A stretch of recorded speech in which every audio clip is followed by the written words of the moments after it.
कहते हैं कि हमारे शरीर में 72,000 नाड़ियां हैं। देखिए कितना आपका शरीर कितना मिस्टीरियस है, जिसको लेके आप घूम रहे हैं। कभी आप अपने शरीर से परिचित ही नहीं होते, सदा दूसरे के शरीरों की तलाश में आप घूमते हैं। आपकी तलाश क्या है? दूसरा शरीर मिल जाए। स्त्री पुरुष को ढूंढती है, पुरुष स्त्री को ढूंढता है।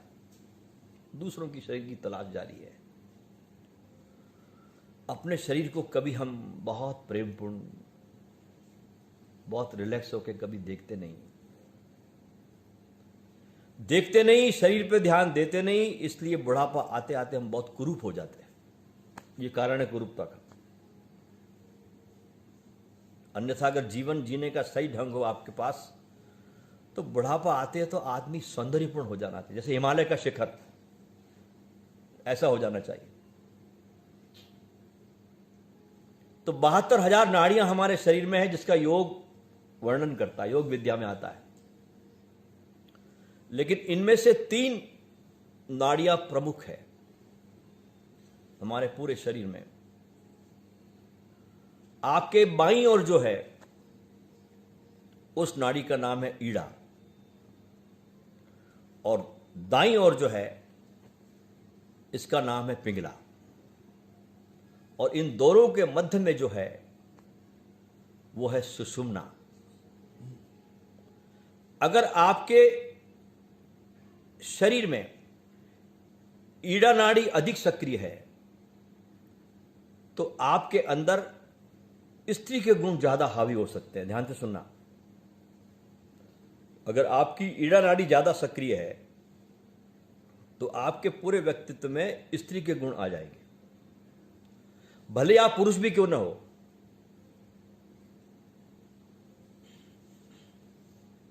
और अगर आप स्त्री है, भले आप स्त्री हो, और अगर आपकी पिंगला नाड़ी सक्रिय है तो आप में पुरुष गुण आ जाएंगे। और अगर आप मात्र ईड़ा और पिंगला के ही प्रभाव में हैं, आपकी जो नाड़ियां हैं यही 2 सक्रिय है, तो बाहरी परिस्थितियों को देखकर आप हमेशा रिएक्शन करोगे। ध्यान से सुनना, ये बहुत आपको रहस्यपूर्ण बातें बता रहा हूं आपके नाड़ियों की मैं। अगर आपकी ईड़ा और पिंगला दोनों सक्रिय है, सुषुम्ना सक्रिय नहीं है, तो बाहर की हर कृत्यों को आप रिएक्शन करोगे, एक्शन का रिएक्शन करोगे आप। लेकिन एक बार आपका सुषुम्ना में प्रवेश हो जाए, बीच की नाड़ी में, तो आपके जीवन में एक नए किस्म का संतुलन आ जाता है। और इस सुषुम्ना नाड़ी के विकसित होने से आपके जीवन की अशांति शांति का स्थान ले लेती है। उसके पहले शांति नहीं आती, ध्यान रखना। कितनी भी कोशिश कर लो आप, कितने भी ध्यान कर लो, जब तक आपकी सुषुम्ना नाड़ी नहीं जागती, वो संतुलन ईड़ा और पिंगला के बीच, उसमें आपका प्रवेश होता है, तब आपके जीवन में शांति आती है।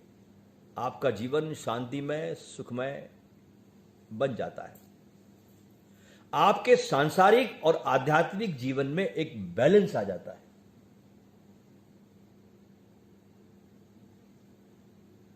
अभी बैलेंस नहीं है आपके जीवन में। आपका मन एक घड़ी के पेंडुल की तरह है, कभी लेफ्ट जाएगा तो लेफ्ट ही टिका रहेगा, लगता है घड़ी बंद हो गई लेफ्ट में जाकर के। कभी राइट जाएगा तो राइट में बंद हो जाएगा, जाकर ठहर जाएगा। अब हम कैसे चेक करें कि हमारी कौन सी नाड़ी चल रही है? जब हम श्वास लेते हैं ना, तो आपके नाक के नीचे उंगली रखकर चेक करना चाहिए जो हमारी श्वासें हैं वह किस नाक के छेद से आ रही है। अगर श्वास बाईं ओर से आ रही है तो आपकी ईड़ा नाड़ी चल रही है, दाईं ओर से आ रही है तो आपकी पिंगला नाड़ी चल रही है, और अगर श्वास दोनों से आ रही है तो समझना कि आपकी सुषुम्ना नाड़ी भी चल रही है। ये जो सुषुम्ना नाड़ी आपकी है, ये आपके मूलाधार चक्र से प्रारंभ होकर सिर के सर्वोच्च स्थान पर अवस्थित सहस्त्रार तक आती है। और जिन 7 चक्रों की बात चलती है योग में, वे सातों के सातों चक्र आपके इस सुषुम्ना पर है। ध्यान रखना, ये सातों चक्र आपकी सुषुम्ना नाड़ी पर है। इसलिए जब तक श्वास आपकी सुषुम्ना नाड़ी में नहीं चलेगी, चक्र जागृत नहीं होंगे।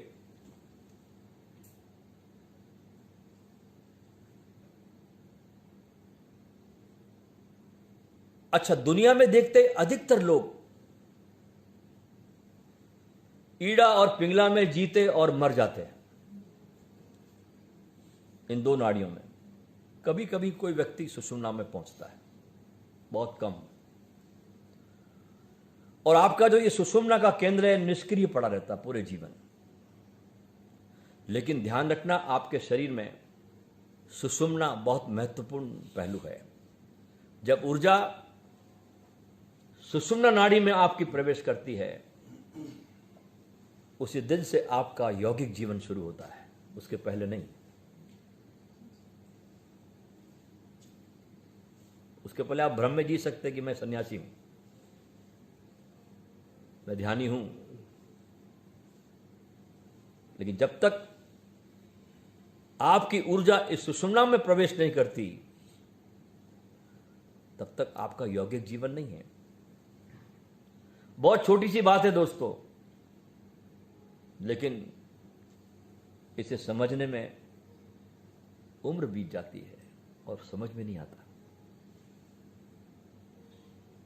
और हमारे इसमें रोगी और निरोगी होने का राज छिपा है, ये भी ध्यान रखना। हमारा रोगी और निरोगी होने का राज छिपा है हमारी श्वासों में। क्योंकि व्यक्ति ठीक से श्वास लेना भूल गया है। कोई जानवर नहीं भूलता, लेकिन आदमी ज्यादा खोपड़ी ओरिएंटेड हो गया।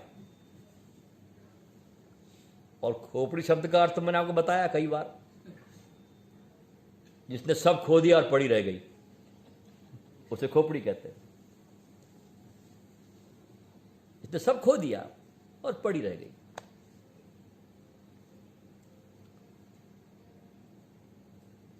हम जिस तरीके और वातावरण में रहते हैं और उसमें जो श्वास लेते हैं,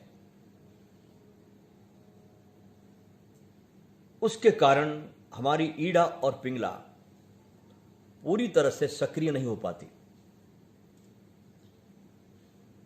जब ये 2 नाड़ियां ही पूरी सक्रिय नहीं हो पाती, आपकी ईड़ा और पिंगला, तो सुषुम्ना कैसे होगी? यही सक्रिय नहीं हो पाती ठीक से आपकी ईड़ा और पिंगला, तो सुषुम्ना तो बहुत दूर की बात है। और बड़े मजे की बात है कि हर 1 घंटे में यह श्वास आपकी बदलती है। आप बहुत ध्यानपूर्ण जीवन जब जीते हो, ये सब योगियों ने बातें बोली है ना, ये उन्होंने अपने जीवन को जीकर बताई। जब बहुत ध्यान में व्यक्ति संवेदनशील हो जाता है, तो उसके अपने जीवन के पूरे शरीर के हर कृत्य का उसको अनुभव होना शुरू हो जाता है। हर घंटे में आपकी श्वास बदलती है। कभी आपकी ईड़ा सक्रिय होगी ज्यादा तो पिंगला बंद हो जाएगी, पिंगला होगी तो कभी ईड़ा बंद हो जाएगी।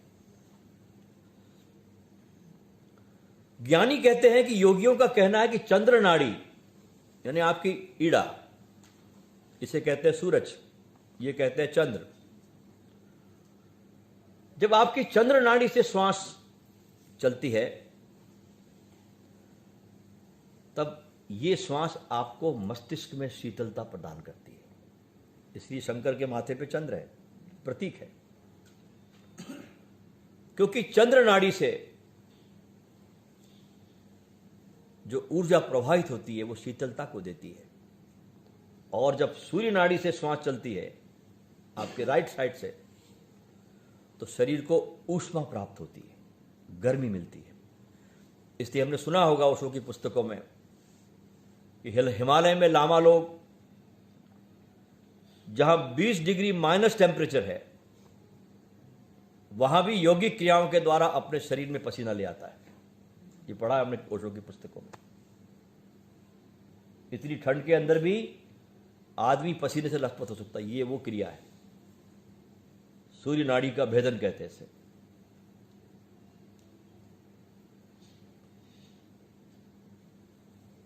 देखा जाए तो मनुष्य उतनी गहरी श्वास नहीं लेता और न छोड़ता है जितनी एक स्वस्थ व्यक्ति को जरूरत होती है।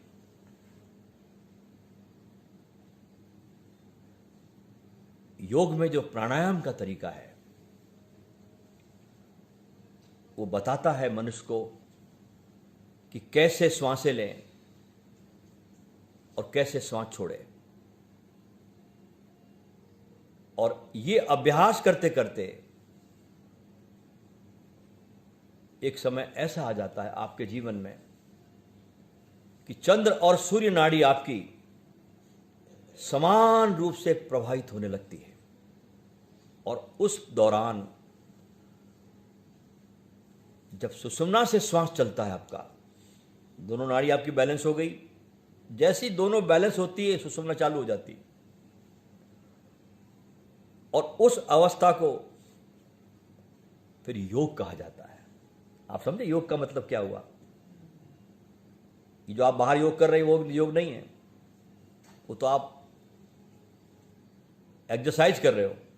असली योग ये है जब आपकी दोनों नाड़ियां संतुलित हो गई और सुषुम्ना चलने लगी तो दोनों नाड़ियों का मिलन हुआ सुषुम्ना के साथ, इसे योग कहते हैं।